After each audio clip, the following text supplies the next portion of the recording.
This just in, more bad news for Donald Trump. Vice President Kamala Harris says that she will be attending the September 10th debate to be hosted on ABC News by George Stephanopoulos as currently planned. Vice President Kamala Harris says, "I don't care if Donald Trump is unilaterally canceling debates. I'm going to attend. I didn't agree to cancel the debates. We have a scheduled debate with ABC on September 10th.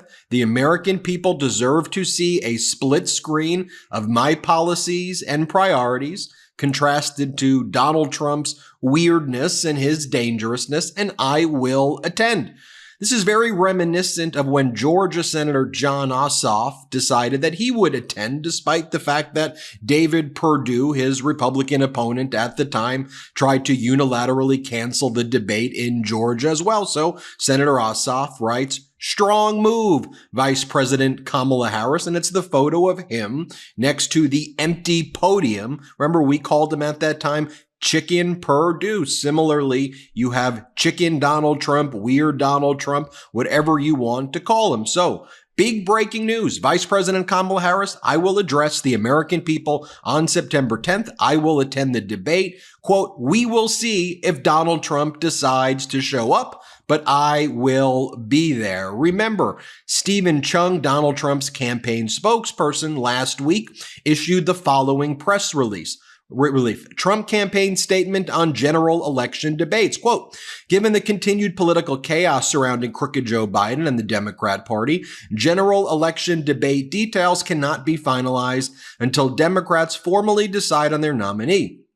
There is a strong sense by many in the Democrat Party, namely Barack Hussein Obama, that Kamala Harris is a Marxist fraud who cannot beat President Trump, and they are still holding out for someone, quote, better. Therefore, it would be inappropriate to schedule things with Harris because Democrats very well could still change their mind." Official statement by the Trump campaign from Stephen Chung, Trump campaign communication director. Weird, deranged, unhinged. Who writes even a statement like that? But that was Donald Trump saying he was canceling all further debates. Lots of people then responded, "This is a weird statement, Trump campaign," to which Stephen Chung responded. Trump's campaign spokesperson then issues another formal response. Trump's campaign says the following: "You idiots all fell for the trap. Hussein was trending and was mentioned on cable news throughout the night. Thanks for doing our jobs, cucking his announcement this morning,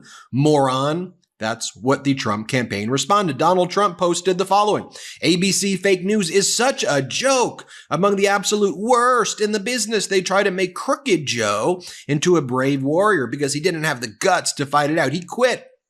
They then tried to make Sleepy look like a great president. He was the worst, and lying Kamala into a competent person, which she is not. ABC, the home of George Slopadopoulos, is not worthy of holding a debate. Slopadopoulos, of which I hope there will be many. MAGA 2024. Although you previously posted in all caps Donald Trump before saying Slopadopoulos because you are like a kindergarten weirdo bully. You said anywhere, anytime, any place, to which Vice President Kamala Harris issued a press release. Many people are saying Donald Trump is scared to debate Vice President Kamala Harris. Quote, "I'm calling for debates anytime, anywhere, any place." That was Donald Trump as recently as May 6th. So after calling for debates for months, Trump agreed to 2 debates a few days later.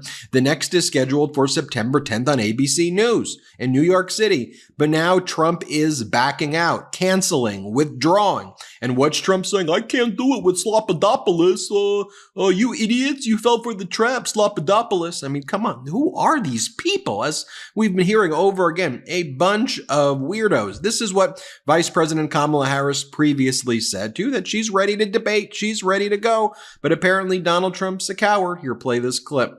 Previously agreed upon September 10th debate. He agreed to that previously. Now it appears he's backpedaling.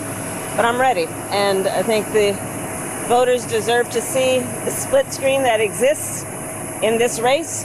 on a debate stage, and so I'm ready. Let's go. Will you do it? And let me show you what Donald Trump is terrified of. This is when Vice President Kamala Harris previously debated in 2020 and called the Trump White House a criminal enterprise. Play the clip. We have a criminal living in the White House. And there is no question that in 2020, the biggest issue before us until we get to that tender moment is justice is on the ballot.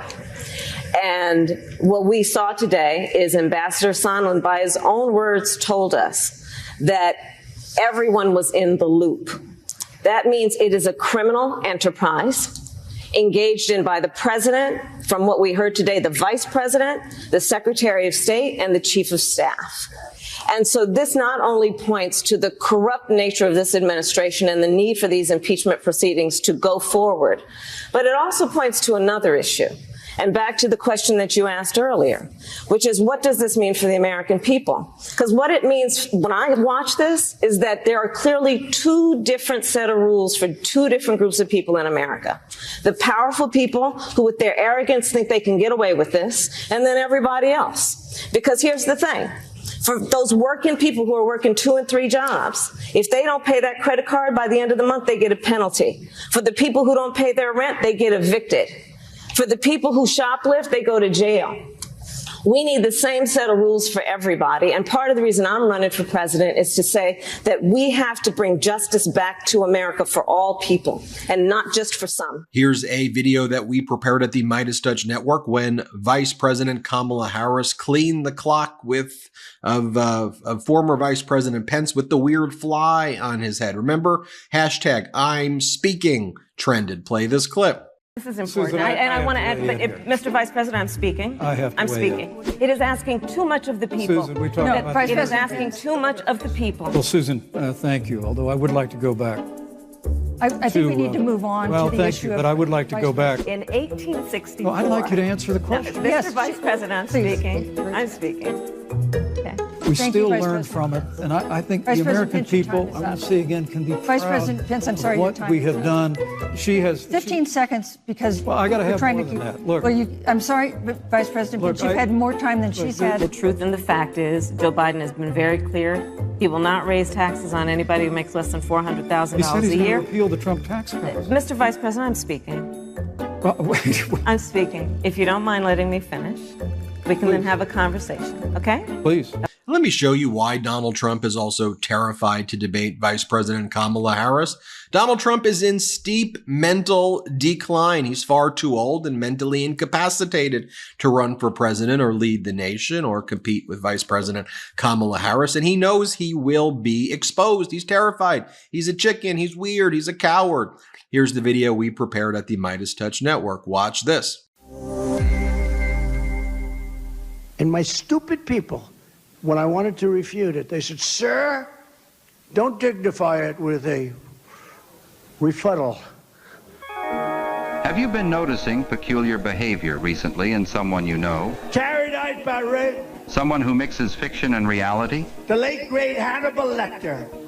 He's a wonderful man. Perhaps someone of advanced age you have known for years. Did you just see Maduro, Venezuela? It's unbelievable, Venezuela. Of course, we all have our goofs. But consistently odd behavior can be a sign of frontotemporal dementia, a degenerative disease of the frontal and temporal lobes of the brain that dramatically impairs cognitive function. And there are some key signs to look out for, like slurring words. The failing New York Times by anonymous, really anonymous. Struggling to find the correct words is another sign. The Mueller report, I wish, covered the oranges of the investigation. You may also notice someone veering into incoherent ideas, detached from reality. You know what I'd do if there was a shark or you get electrocuted? I'll take electrocution every single time. I'm not getting near the shark. Or an inability to complete simple sentences. Saudi Arabia and Russia will repeat.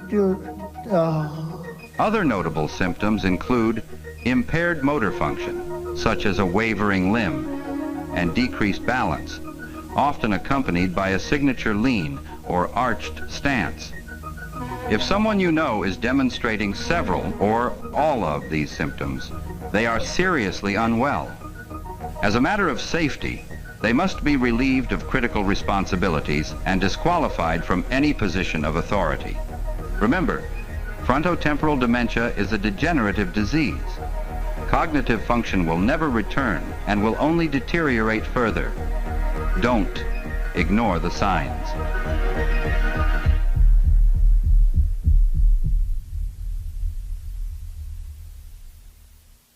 So here's what I think we are going to see. Remember what took place when David Perdue refused to debate Jon Ossoff. He was represented by an empty podium. Remember this? Here, play the clip.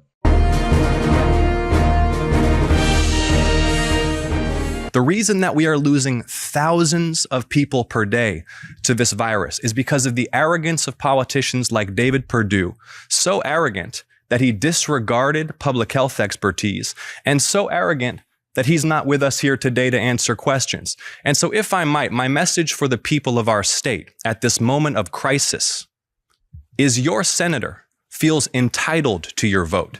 Your senator is refusing to answer questions and debate his opponent because he believes he shouldn't have to. He believes this Senate seat belongs to him. This Senate seat belongs to the people. With early voting beginning on December 14th, I want to urge everybody to make a plan to vote. David Perdue has been getting rich in office. And instead of taking public health expertise and guidance from the CDC and getting that to the people and implementing in policy, he was buying up shares in manufacturers of vaccines and medical equipment, and he's not here because he's afraid he may incriminate himself in this debate. And then Jon Ossoff looked at the empty podium and called out David Perdue, Chicken Perdue, to his face. So Donald Trump not showing up to debate. Vice President Kamala Harris says, let's go. We're not going back. Here's the video we prepared at the Midas Touch Network. We're not going back. Play this clip. Donald Trump wants to take our country backward, but we are not going back. We are not going back. Tear gas was used to remove peaceful protesters from Lafayette Park. The president setting up this photo op for himself, dispersing peaceful protesters. He's holding up a Bible. This is a mass grave being dug for coronavirus victims at New York City's Potter's Field. They were peaceful people. These were great people. The love in the air, I've never seen anything like it. A group on one side and you had a group on the other. Very fine people on both sides. You can do anything. Grab them by the pussy. I was able to terminate Roe v. Wade. We are not going back.